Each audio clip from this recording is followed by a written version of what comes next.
Hello dear students, क्या हाल चाल है? बढ़िया बच्चों, आज ब्रह्मांड के सबसे बड़े गुरु भगवान श्री कृष्ण का बर्थडे है, तो wish you all happy Janmashtami. और व्यक्तिगत मैं अपने लिए कहूँ तो मेरे तो आराध्य हैं भगवान श्री कृष्ण, उन्हीं की वजह से सब कुछ हो रहा है।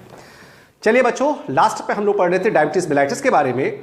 और डायबिटीज मेलाइटिस बच्चों मैंने आपको बताया था दो होती है, IDDM insulin dependent diabetes mellitus and NIDDM non insulin dependent diabetes mellitus.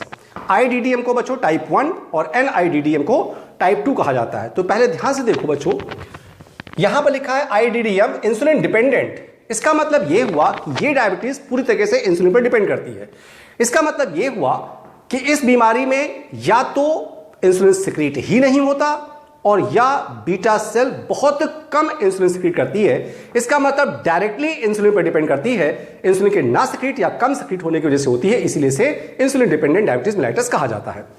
जो दूसरी है बच्चों नॉन इंसुलिन डिपेंडेंट डायबिटीज, नाम ही काफी है, नॉन इंसुलिन डिपेंडेंट, यानी ये इंसुलिन पर डायरेक्टली डिपेंड नहीं है। तो इसके पीछे कारण क्या हो सकता है कि हो सकता है हमारा शरीर इंसुलिन सिक्रीट कर रहा हो लेकिन हमारी बॉडी सेल्स उस इंसुलिन का यूटिलाइजेशन ना कर पा रही हो।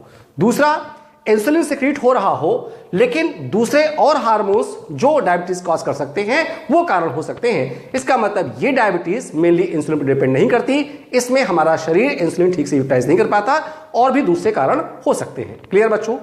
कल मैंने आपको बताया था कि डायबिटीज मेलाइटिस के सिम्टम्स क्या होते हैं, कैसे समझना है। ये भी बच्चों मैंने कल शुरुआत किया था कि अगर इंसुलिन का सिक्रीशन ना हो तो ग्लूकोज ग्लाइकोजन में कन्वर्ट नहीं होगा, तो ब्लड में ग्लाइकोजन का लेवल ब्लड में ग्लूकोज का लेवल बढ़ जाएगा और ब्लड में ग्लूकोज का लेवल बढ़ जाएगा, इसे कहते हैं हाइपरग्लाइसीमिया। और ये किडनी में फिल्टर होकर यूरिन से बॉडी से बाहर पास आउट होता है, इसे कहते हैं ग्लाइकोसूरिया। ये भी पढ़ लिया था। दूसरा सबसे बड़ा कारण, अब सिम्टम देखो कैसे आते हैं।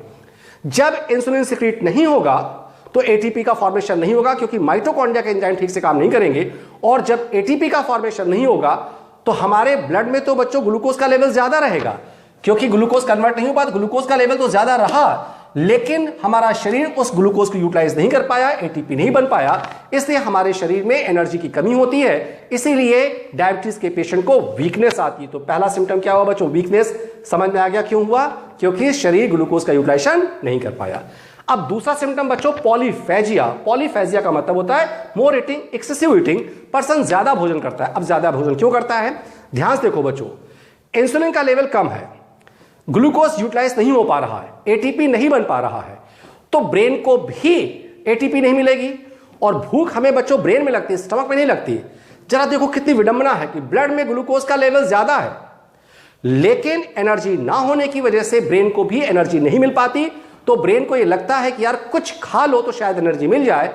तो इस चक्कर में पर्सन थोड़ा सा भोजन कर लेता है और जब भोजन कर लेता है, जैसे पेट तक भोजन पहुंचा, ब्रेन को सेटिस्फाइड हो जाता है कि हाँ कुछ आया, लेकिन चूंकि एनर्जी तो मिल नहीं रही क्योंकि एटीपी का फॉर्मेशन नहीं हो रहा, कुछ देर बाद फिर ब्रेन को लगेगा यार एनर्जी नहीं, कुछ और खा ले। इस चक्कर में कई बार पर्सन थोड़ा थोड़ा थोड़ा करके बहुत ज्यादा खा लेता है बच्चों। इसी सिम्टम को बच्चों पॉलीफेजिया कहा जाता है। क्लियर? तो एक्सेसिव ईटिंग क्यों हुआ है समझ में आया? क्योंकि ब्रेन सेटिस्फाइड नहीं हो पा रहा, ब्लड में ग्लूकोज ज्यादा है लेकिन शरीर में एनर्जी कम है, इसलिए बार बार पर्सन एनर्जी चाहने के लिए कि उसके शरीर में ताकत आ जाए वो थोड़ा थोड़ा करके कई बार खा लेता है। तीसरा सिम्टम है बच्चों पॉलीयूरिया, मोर यूरिनेशन। ज्यादा यूरिन क्यों पास होता है? स्टेप बाय स्टेप समझते हुए चलो बच्चों। जब ब्लड में ग्लूकोज का लेवल ज्यादा रहेगा तो ब्लड प्रेशर बढ़ जाता है। जब ब्लड प्रेशर बढ़ जाएगा तो बार बार हाई प्रेशर से ब्लड किडनी में पहुंचेगा और बार बार किडनी में बच्चों ब्लड फिल्टर होगा और बार बार फिल्टर होने की वजह से बार बार यूरिन पास होगा और बार बार यूरिन पास होगा, इस चीज का नाम रखा गया पॉलीयूरिया, मोर यूरिनेशन।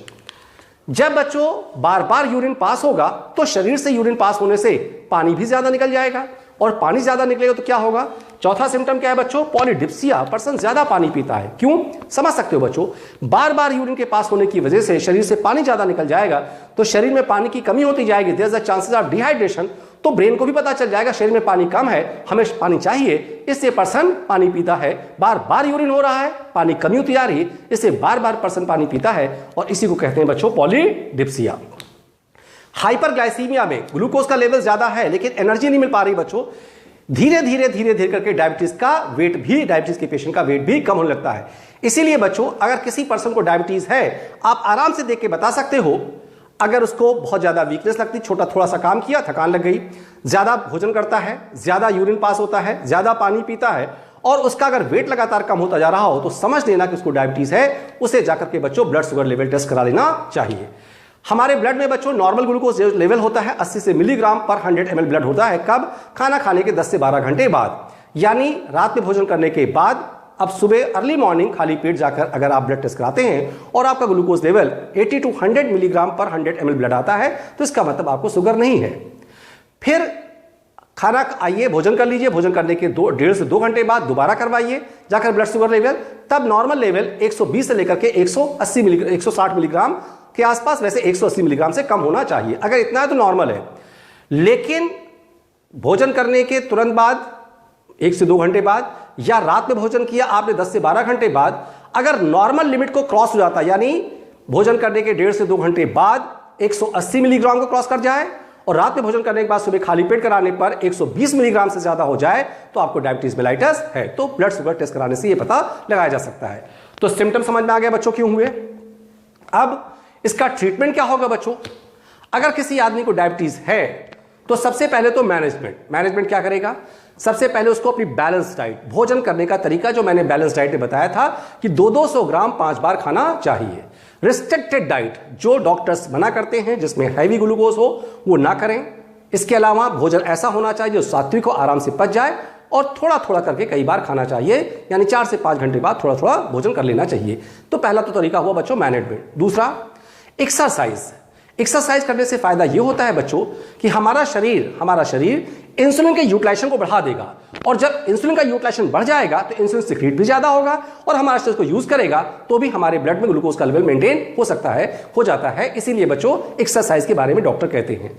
तीसरा तरीका यह बच्चों कि हमें वॉक करनी चाहिए कम से कम 30 मिनट, और अगर 1 घंटे कर सकते हैं तो बहुत अच्छा है। 1 घंटे तक हमें पर डे कम से कम 30 मिनट से 1 घंटे तक हमें वॉक करनी चाहिए। इससे भी बच्चों हमें बहुत ज्यादा फायदा मिलता है। या 5 से 8 किलोमीटर भी आप पर डे वॉक करते हैं तब भी आपको फायदा मिल जाएगा। तो कहने का मतलब यह हुआ कि सबसे पहले मैनेजमेंट करें, बैलेंस डाइट, रेस्ट्रिक्टिव डाइट ले, एक्सरसाइज करें, योगा करें और वॉकिंग करें, और भोजन भी सात्विक हो और प्लस नेचुरल फ्रूट्स हमें जरूर खाने चाहिए। जब इससे भी बच्चों डायबिटीज कंट्रोल नहीं होता तो फिर हमें मेडिसिन लेनी पड़ती है। और आज की डेट में बच्चों जो लास्ट एंड बेस्ट ट्रीटमेंट है, जब सारी दवाइयां फेल हो जाती हैं तो बच्चों ह्यूमन का इंसुलिन से बना हुआ इंजेक्शन यूज किया जाता है। बेस्ट एंड लास्ट ट्रीटमेंट बच्चों इंसुलिन इंजेक्शन। वैसे तो इंसुलिन इनहेलर भी आने वाला, लेकिन भी मार्केट में आया नहीं, इंडिया में इसलिए अवेलेबल नहीं है। लेकिन ह्यूमन इंसुलिन बच्चों ये अलग अलग नाम से मार्केट में आता है बच्चों, इंसुमान के नाम से, ह्यूमलिन के नाम से। ये क्वेश्चन बच्चों आपके यहां एम से पूछा गया है। तो लास्ट एंड बेस्ट ट्रीटमेंट जो है बच्चों वो है इंसुलिन का इंजेक्शन, या इंसुलिन का हम इनहेलर भी ले सकते हैं। इनहेलर अभी इंडिया में इजीली अवेलेबल नहीं है, अभी हम लोग इंसुलिन यूज करते हैं। इसके अलावा बच्चों एक new herbal drug CSIR, CDRI and NBRI Lucknow ने बनाया है बच्चों, जो बहुत अच्छी मेडिसिन है बच्चों डायबिटीज के लिए, खासकर टाइप 2 डायबिटीज के लिए, एंड दैट इज का BGR34। ये क्वेश्चन बच्चों आपके यहां इनसे पूछा जा चुका है।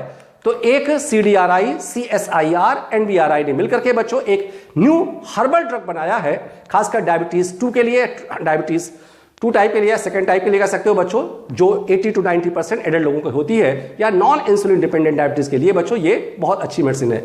CSIR का मतलब council of scientific and industrial research, CDRI central drug research institute, NBRI national botanical research institute, इन लोगों ने बल्कि बच्चों BGR34 एक न्यू हर्बल ड्रग है डायबिटीज मेलाइटस के लिए। बच्चों डायबिटीज में बहुत सारे साइड इफेक्ट्स भी होते हैं। कौन कौन साइड इफेक्ट्स होते हैं? अभी आपने पढ़ा कि जब ब्लड में ग्लूकोज का लेवल बढ़ जाएगा, ग्लूकोज की वजह से ब्लड गाढ़ा हो सकता है तो ब्लड प्रेशर बढ़ सकता है बच्चों। इसे डायबिटिक हाइपरटेंशन कहते हैं। क्या कहते हैं बच्चों? Diabetic hypertension. अगर ब्लड ग्लूकोज का लेवल बढ़ा और ब्लड गाढ़ा हो गया तो ब्लड प्रेशर बढ़ जाता है, डायबिटिक हाइपरटेंशन।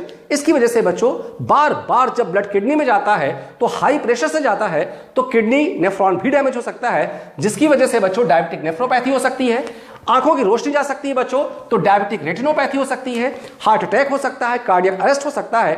बहुत सारी परेशानियां इसके साइड इफेक्ट्स होते हैं बच्चों, इसीलिए इसे साइलेंट किलर भी कहा जाता है। तो हमारे ख्याल से आप बच्चों को डायबिटीज मेलाइटस समझ में आ गया होगा। इसके आगे बच्चों हम लोग कल पढ़ेंगे। Thank you very much.